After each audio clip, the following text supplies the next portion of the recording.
आदर्श की online class में आपका स्वागत है।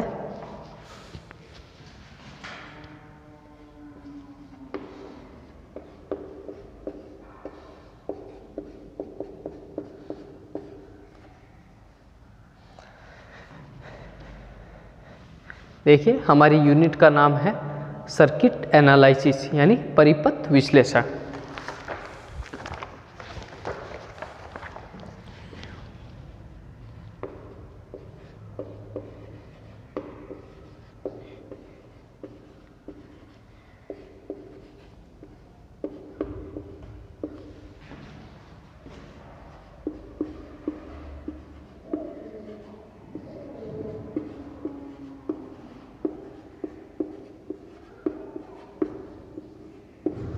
हम किसी सर्किट का एनालाइज करेंगे।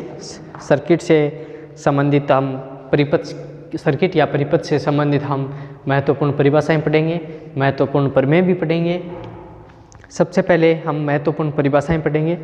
बार बार हमारे सामने एक शब्द आएगा जाल, जिसे हम नेटवर्क कहते हैं।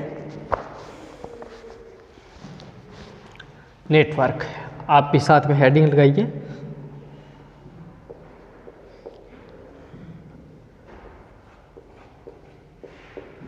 नेटवर्क, जिसे हिंदी में कहते हैं जाल। ये हमारी पहली यूनिट है।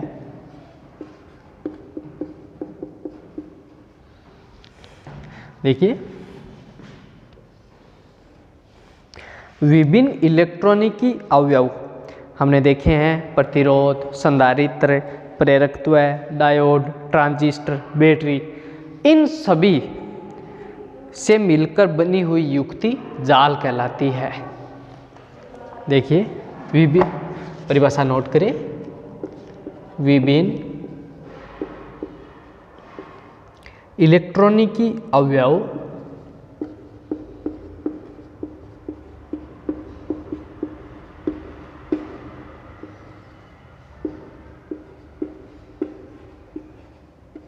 इलेक्ट्रॉनिकी अवयव कौन कौन से हैं? जैसे प्रतिरोध, संधारित्र,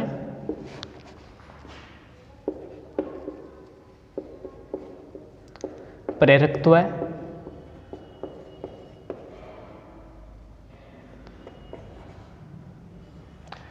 हम प्रेरकत्व को कक्षा 12 में कुंडली कहते थे। डायोड, ट्रांजिस्टर,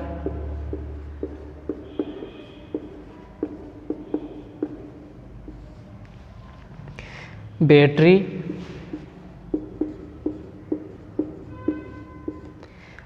आदि से मिलकर बनी हुई युक्ति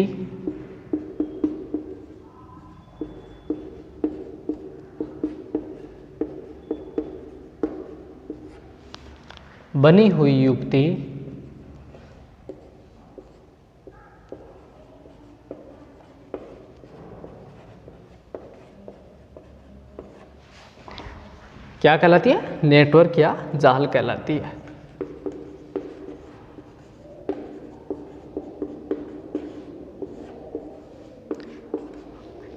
याद कीजिए, कोई उदाहरण देखिए। उदाहरण के लिए टीवी। आपने कभी टीवी को खुली हुई किसी मैकेनिक की दुकान पे देखा है? उस टीवी में प्रतिरोध, संधारित्र, प्रेरकत्व, डायोड, ट्रांजिस्टर, बैटरी आदि सभी अवयव होते हैं। रेडियो भी हमने देखा है, ये भी एक जाल है। कंप्यूटर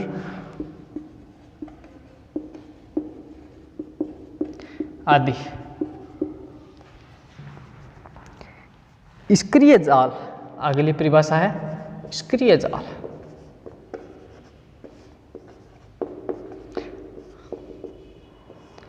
निष्क्रिय जाल कौन सा होता है? ऐसा जाल जिसमें ऊर्जा का स्रोत होना चाहिए, या ऐसा जाल जिसमें ऊर्जा का स्रोत उपस्थित हो, वो निष्क्रिय जाल कहलाता है। ऐसा जाल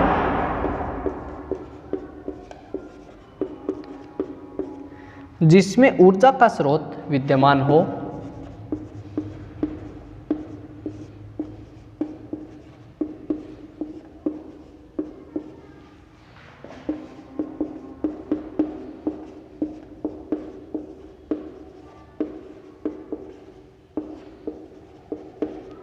सक्रिय जाल कहलाता है।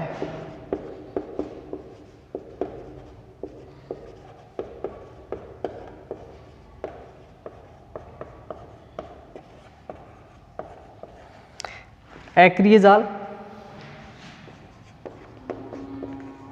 ऐसा जाल जिसमें ऊर्जा का स्रोत विद्यमान नहीं हो। ऐसा जाल जिसमें ऊर्जा का स्रोत, ऐसा जाल जिसमें ऊर्जा का स्रोत विद्यमान न हो, अक्रिय जाल कहलाता है।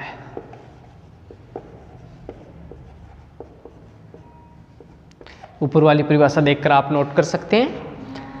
ऐसा जाल जिसमें ऊर्जा का स्रोत विद्यमान न हो, अक्रिय जाल कहलाता है।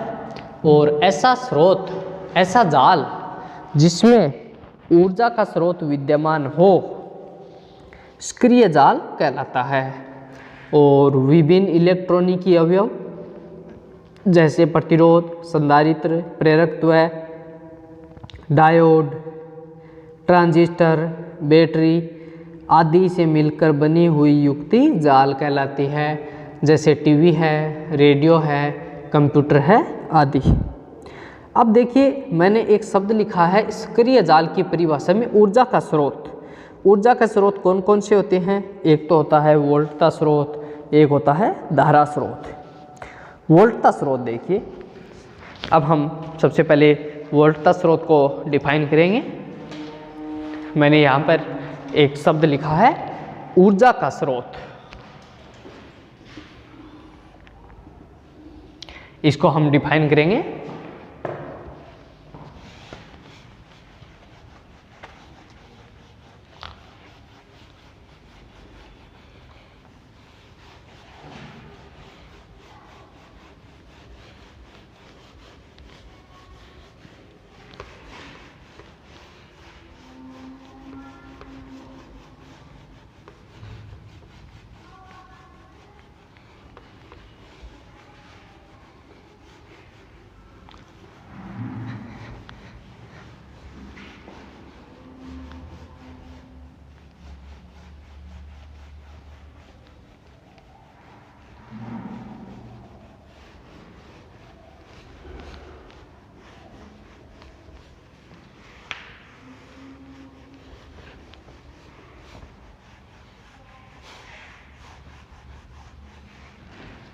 देखिए, ऊर्जा के स्रोत, हेडिंग लगाइए, ऊर्जा के स्रोत।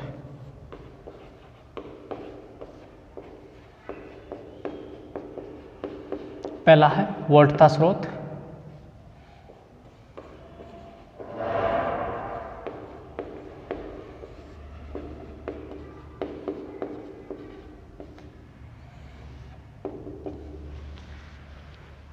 ऐसा स्रोत जिससे सदैव एक नियत वोल्टता प्राप्त होती है, वोल्टता स्रोत कहलाता है। किसी भी वोल्टता स्रोत को हम एक चित्र के द्वारा भी रिप्रेजेंट करेंगे। ऐसा स्रोत जिससे सदैव एक नियत वोल्टता प्राप्त होती है। ऐसा स्रोत जिससे सदैव एक नियत वोल्टता प्राप्त होती है,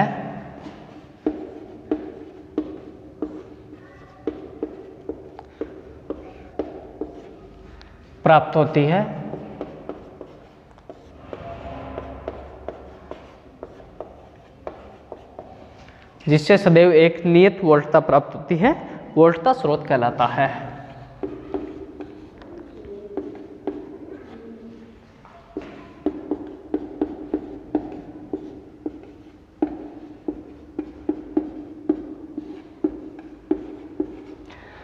वोल्टता स्रोत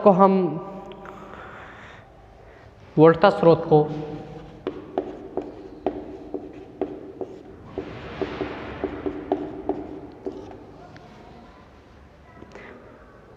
निम्न प्रकार प्रदर्शित किया जाता है।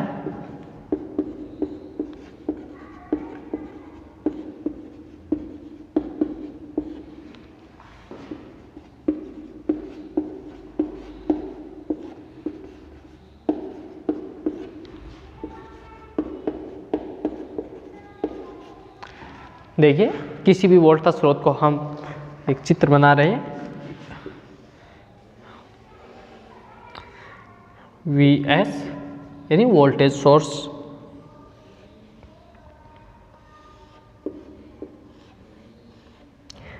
Zs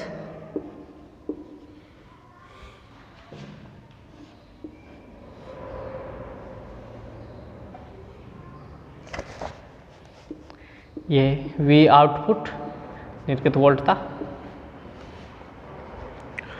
ये क्या है, या तो AC लेंगे या DC लेंगे वोल्टेज सोर्स।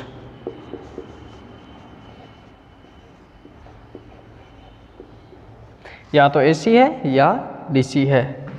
वोल्टता स्रोत के, देखिए ये वोल्टता स्रोत है और इसके सीरीज में यानी श्रेणी क्रम में उसकी आंतरिक प्रतिबाधा जोड़ी जाती है। मैं यहाँ पे लिख देता हूँ, नोट कर लीजिए।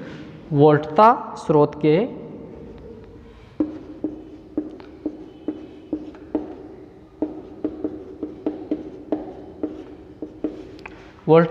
के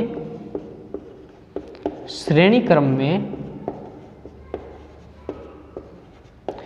उसकी आंतरिक प्रतिबाधा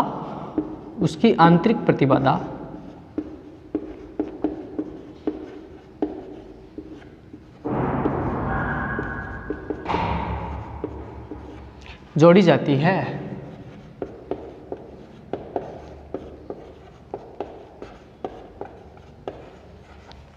नोट करें।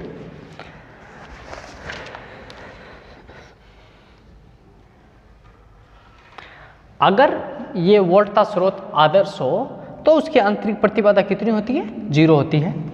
आदर्श वोल्टता स्रोत के लिए उसकी आंतरिक प्रतिबाधा 0 होती है। एक महत्वपूर्ण इंपॉर्टेंट पॉइंट है, एक आदर्श वोल्टता स्रोत है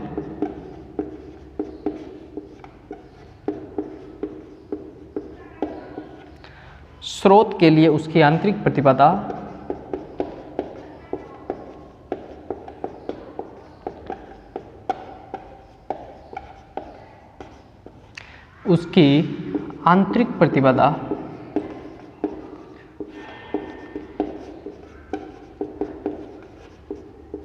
शून्य होती है।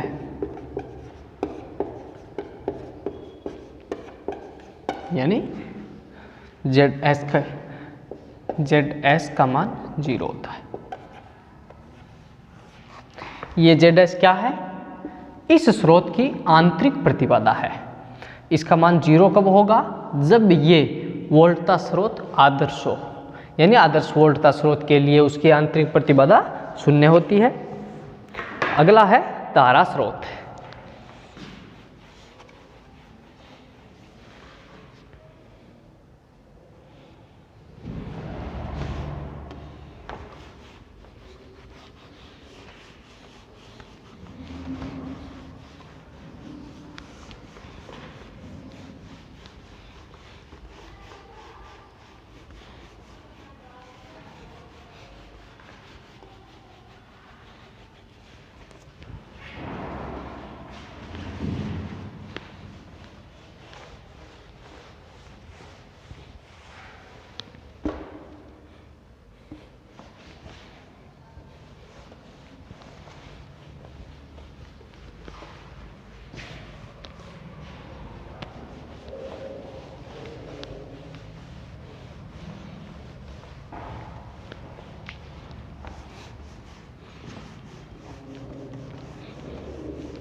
अगला है धारा स्रोत।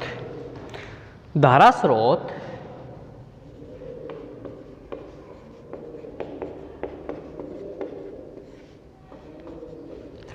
स्रोत ऊर्जा का ऐसा स्रोत है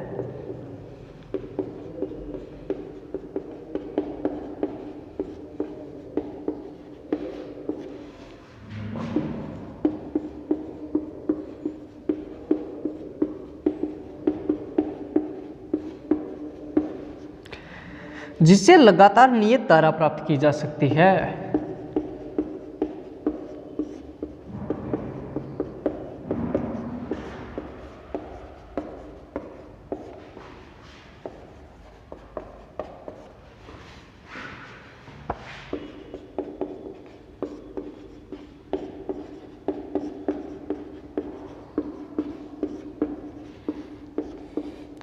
धारा स्रोत देखिए, धारा स्रोत में IS धारा स्रोत और इसके समांतर क्रम में उसकी प्रतिबाधा जोड़ दीजिए ZS।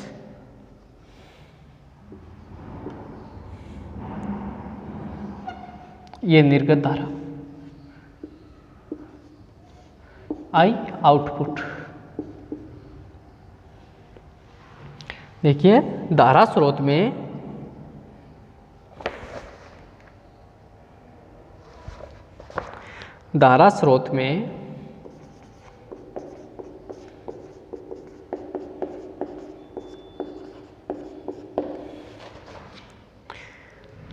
समांतर क्रम में उसकी आंतरिक प्रतिबाधा जोड़ी जाती है।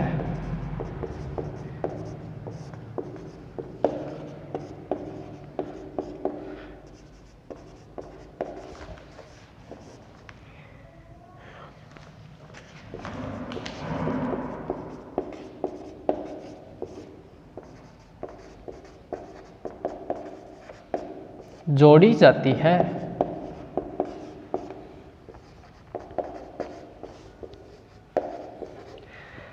आदर्श धारा स्रोत के लिए उसकी आंतरिक प्रतिबाधा अनंत होनी चाहिए। नोट करें, आदर्श धारा स्रोत के लिए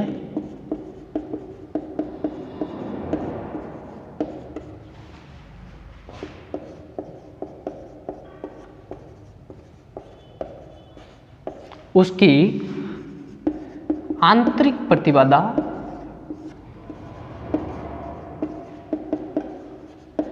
अनंत होनी चाहिए।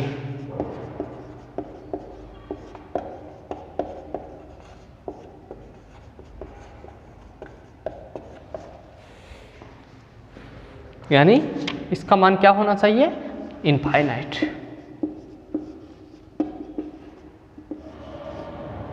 नोट करें महत्वपूर्ण टॉपिक। आदर्श वोल्टता स्रोत के लिए उसकी आंतरिक प्रतिबाधा शून्य होती है, जबकि आदर्श धारा स्रोत के लिए उसकी आंतरिक प्रतिबाधा अनंत होती है।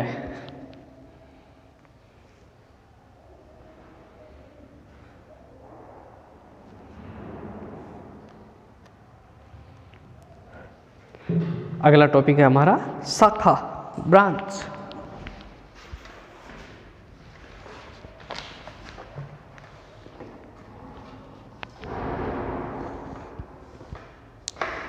एक बात ध्यान रखें, धारा स्रोत को वोल्टता स्रोत में और वोल्टता स्रोत को धारा स्रोत में आपस में बदला जा सकता है, और आपस में बदलने के बाद धारा और वोल्टता इस सूत्र के अनुसार निकाली जाती है। बदलने के बाद धारा VS बटा ZS और VS बराबर IS ZS।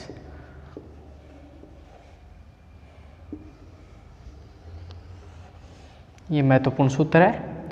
वोल्टता स्रोत को धारा स्रोत में और धारा स्रोत को वोल्टता स्रोत में आपस में बदला जा सकता है, और बदलने के बाद धारा और वोल्टता इस सूत्र के अनुसार ज्ञात की जाती है। आगे देखिए, हमारा अगला टॉपिक है शाखा।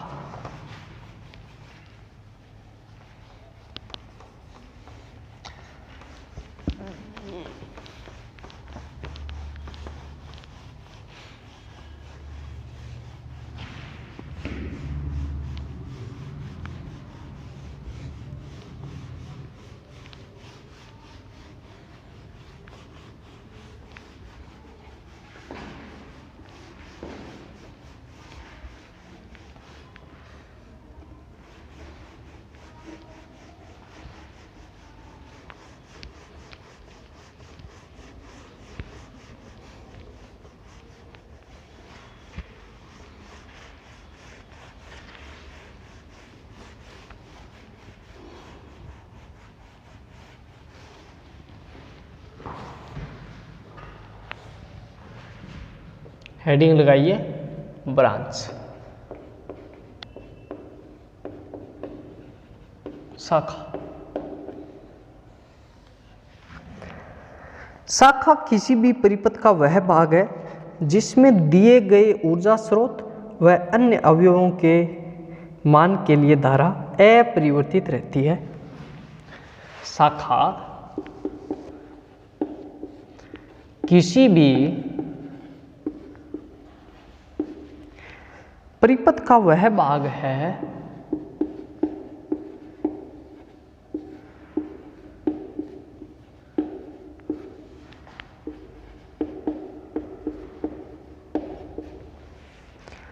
जिसमें दिए गए ऊर्जा स्रोत व अन्य अवयवों के मान, जिसमें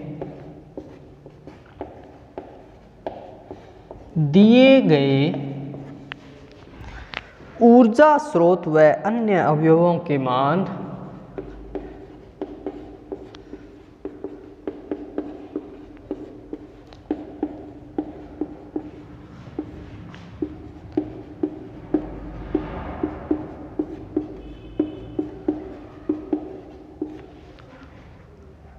के मान के लिए धारा अपरिवर्तित रहती है।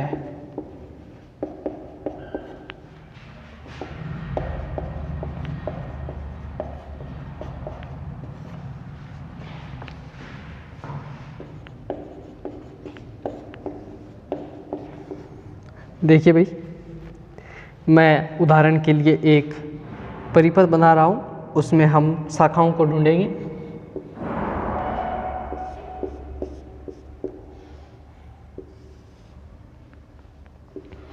ये प्रतिरोध R1 है,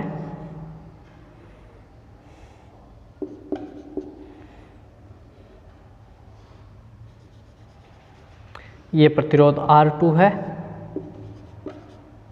और ये तीसरा प्रतिरोध R3 है।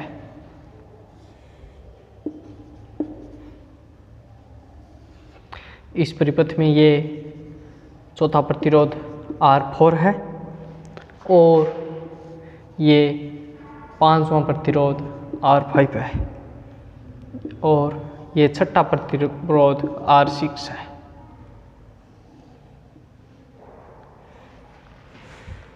ये वोल्टता स्रोत है प्लस ये माइनस, ये इस परिपथ में धारा बहने वाली I1 है। ये बिंदु है A, ये बिंदु है B, ये C, ये D, ये बिंदु है E, ये बिंदु है F और ये बिंदु है G, ये बिंदु है H। इसमें धारा I1 बह रही है और इस प्रतिरोध में धारा I2 बह रही है और इस प्रतिरोध में धारा I3 बह रही है और इसमें I4 और इसमें I5 दर्शा दिया हमने। अब इस परिपथ में कौन कौन सी शाखाएं हैं ढूंढकर हम निकालेंगे।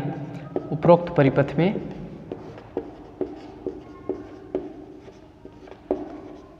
कितनी शाखाएं हैं, मैं शाखाएं लिख रहा हूं। सबसे पहले यहाँ पे देखिए C D A B, ये एक शाखा है। C D A B पूरी एक शाखा है। B से लेकर C देखिए एक शाखा है।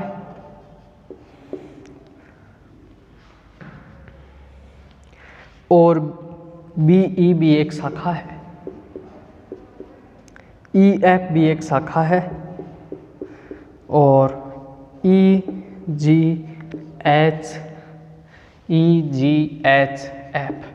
ये भी एक शाखा है। तो जब हम इसको गिनेंगे तो 1 2 3 4 5 उपरोक्त परिपथ में 5 शाखाएं हैं।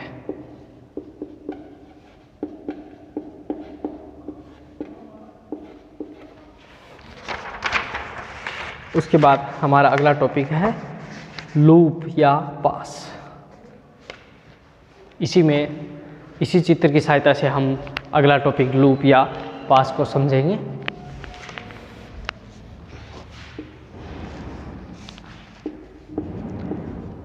लूप LOOP या इसको हम पास भी कहते हैं।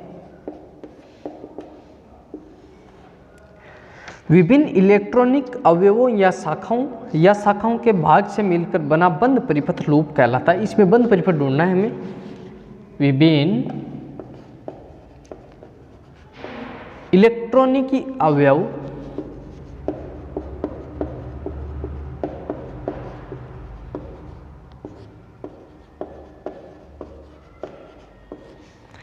या शाखाओं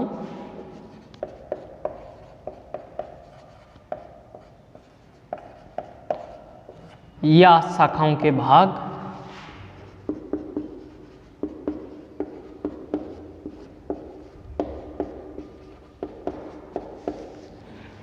से मिलकर बना बंद परिपथ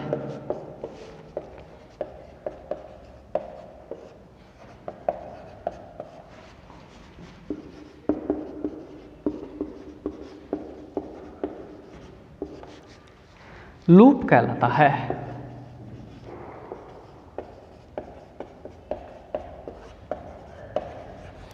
देखिए इस चित्र में मैं लूप बना रहा हूं ABCDA, ये एक बंद लूप है, बन रहा है।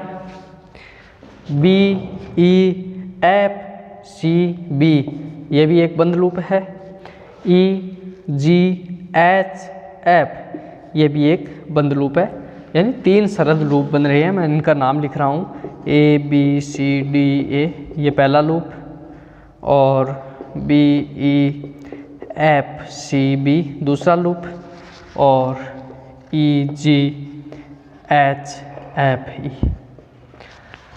3 तो सरल लूप बन रहे हैं जो हमें सीधे दिखाई दे रहे हैं। इसके अलावा अन्य लूप भी बन रहे हैं, जैसे AEFDA, ये भी एक लूप है।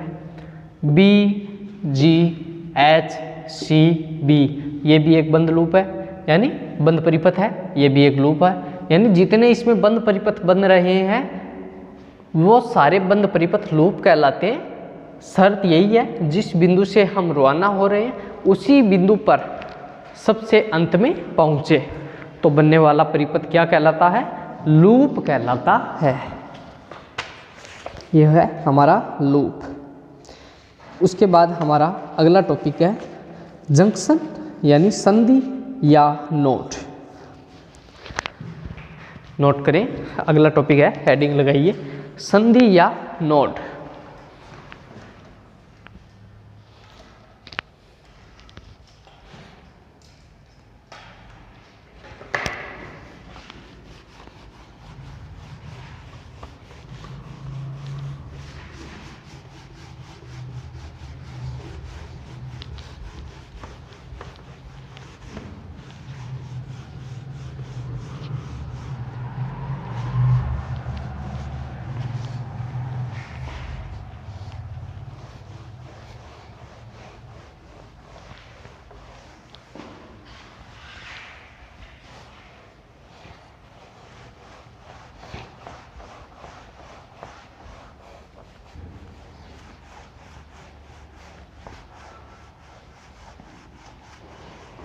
हेडिंग लगाइए, संधि या नोड।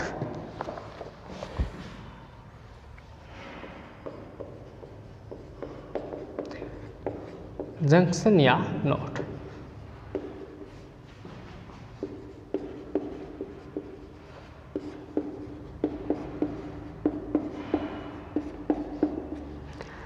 विद्युत परिपथ में ऐसा बिंदु जहां 2 या 2 से अधिक शाखाएं मिलती हैं नोड कहलाता है। विद्युत परिपथ में ऐसा बिंदु जहां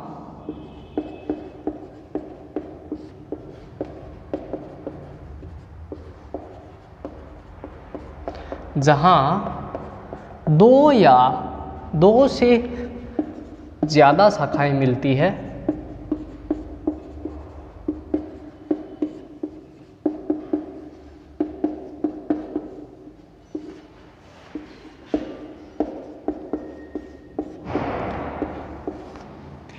नोड कहलाता है या संधि बिंदु कहलाता है।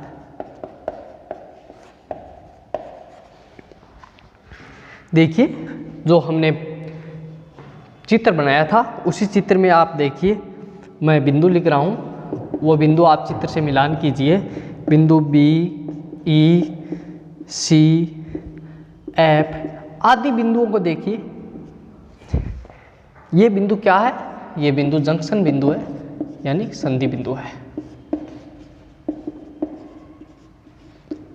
जंक्शन बिंदु या संधि बिंदु है। इन बिंदुओं से दो या दो से अधिक शाखाएं निकल रही है। इसके बाद अगला टॉपिक हम अगले वीडियो में पढ़ेंगे। सभी विद्यार्थियों को बहुत बहुत धन्यवाद।